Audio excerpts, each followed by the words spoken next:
Queja de los padres por el uso de estos textos que incluyen crudas descripciones de actos sexuales en clases de educación sexual integral. Bien, vamos a hablar con la licenciada Olga Romagnoli, la tenemos ahí del otro lado. Ella es psicopedagoga, educadora sexual y también magíster en psicología educacional.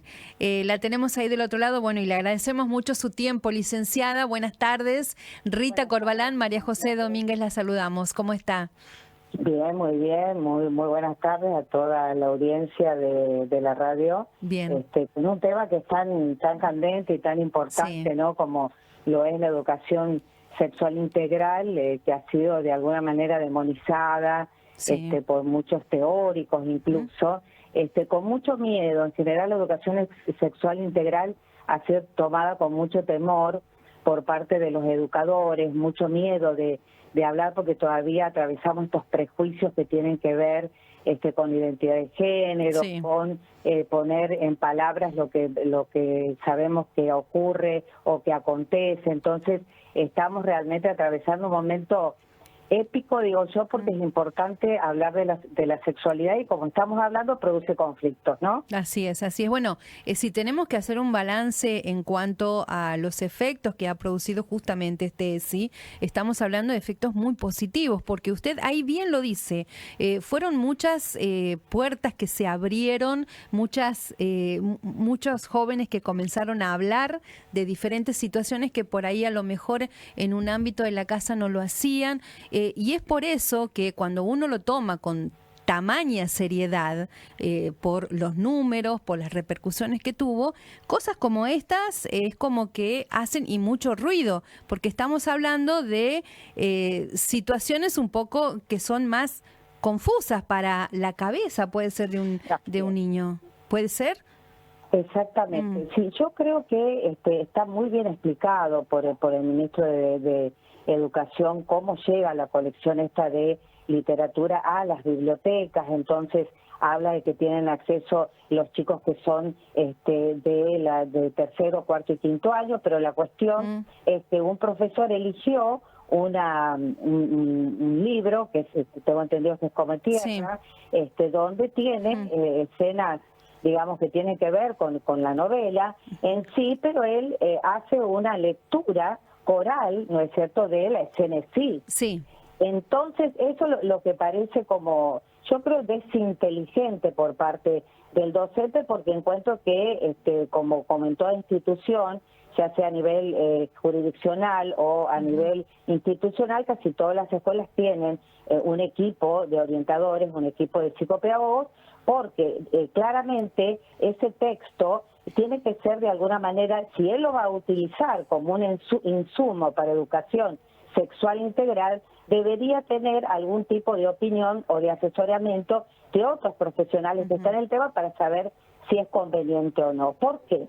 Porque al hacer una lectura coral, y creo que a mi criterio eso es lo que está, digamos, en tela de observación, diría yo, no de juicio, porque todo lo que es aprendizaje sirve y este docente puede seguir enseñando tomando en cuenta que eligió azarosamente un libro que no sería el adecuado o quizás no eligió la metodología adecuada. ¿Qué pasa? Cuando se hace un tipo de lectura que tiene que ver con lo sexual es una energía que se llama líbido, que tiene como un circuito neuronal. O sea, en principio, ¿no es cierto?, todo estímulo que puede ser visual, puede ser auditivo, puede ser táctil, es un tocamiento, un acercamiento, produce reacciones en el cuerpo. ¿No es cierto?, que los registra una parte del cerebro que se llama hipocampo.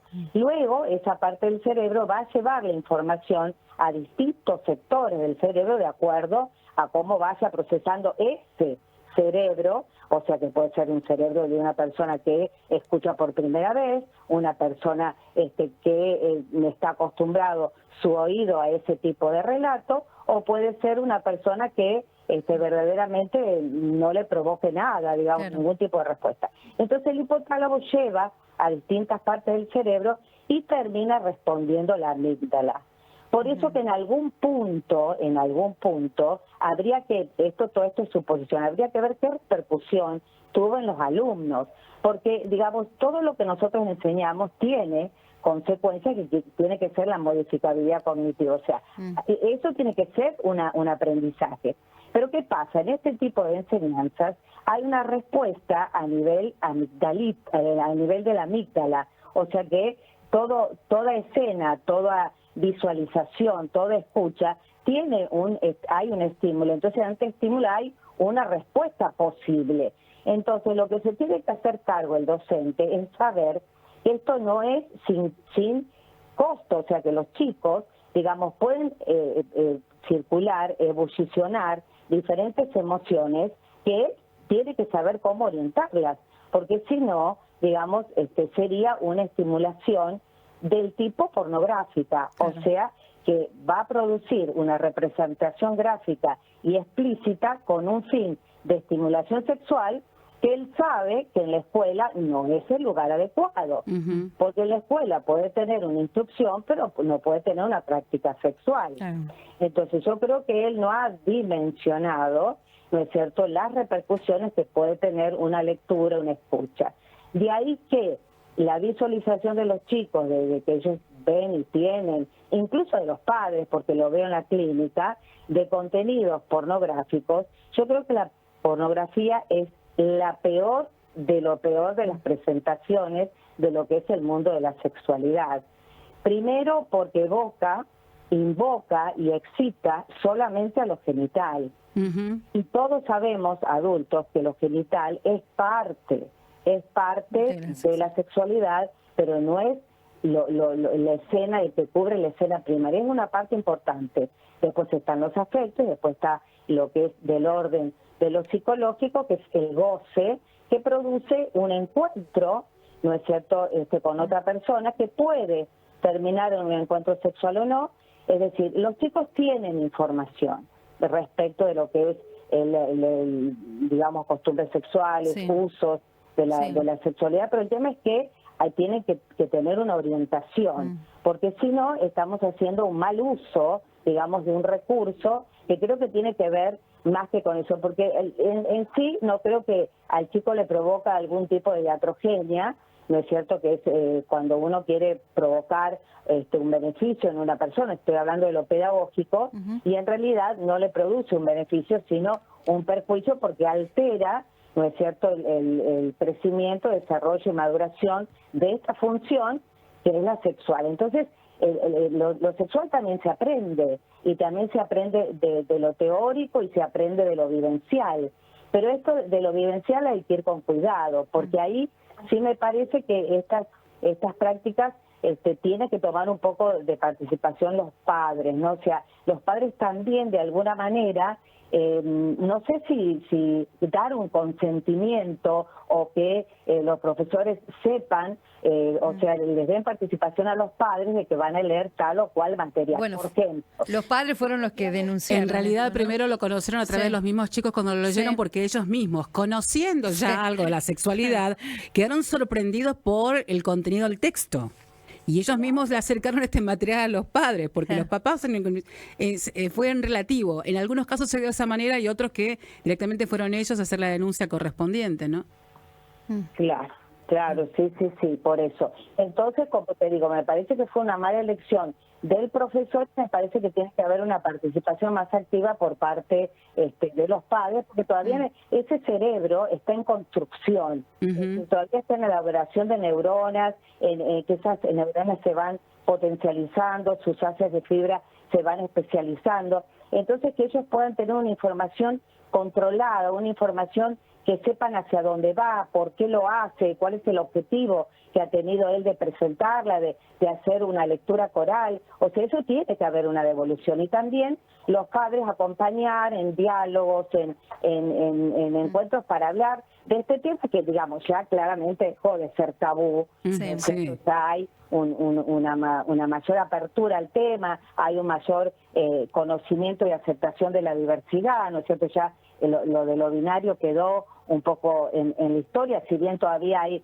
partes y culturas que todavía tienen una cierta resistencia, pero ya la sociedad lo ha aceptado, ¿verdad? Incluso hay leyes. Entonces esto de dialogar, por ejemplo, con los padres, los docentes y los mismos chicos, porque es tan hermosa la sexualidad, vivirla, y entenderlo como algo que te da plenitud al ser y no algo que malverse, ¿no es cierto?, o que vaya por un camino inadecuado, que es justamente de exaltar, de poner algo como explícito. Eso es lo que yo lo veo como que no estuvo bien orientado el profesor. Entonces, por eso toda esta repercusión. Pero bueno, como estamos aprendiendo en esto, no creo que provoque ningún tipo de perturbación en los chicos, porque los chicos tienen información, Sí, claro.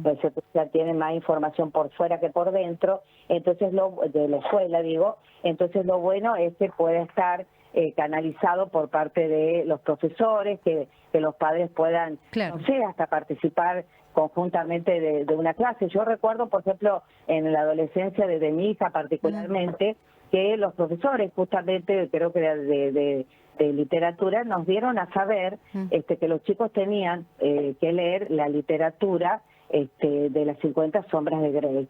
Entonces yo en ese momento me puse a ver la película, que no era de mi interés, pero me la puse a ver como para poder responder como adulto a algún cuestionamiento que quizás mi hija me la pueda hacer en la confiabilidad de una madre y no o de un padre y no en el docente, ¿no? Porque los chicos, está bueno, digamos, que los padres puedan crear ese clima de confianza, porque todos hemos tenido mitos y tabúes respecto de la sexualidad, pero hemos ido aprendiendo. Bien. Entonces, que ellos que tengan la posibilidad de tener información, pero que la experiencia sea lo más pura posible, lo más acompañada, porque no es oscura, es totalmente liberada, es totalmente expansiva y no tiene que darse en el plano del oscurantismo, sino en la expansión del ser, ¿no? Así es, así es. Bueno, licenciada, le agradecemos mucho. Queríamos, escuchar una mirada,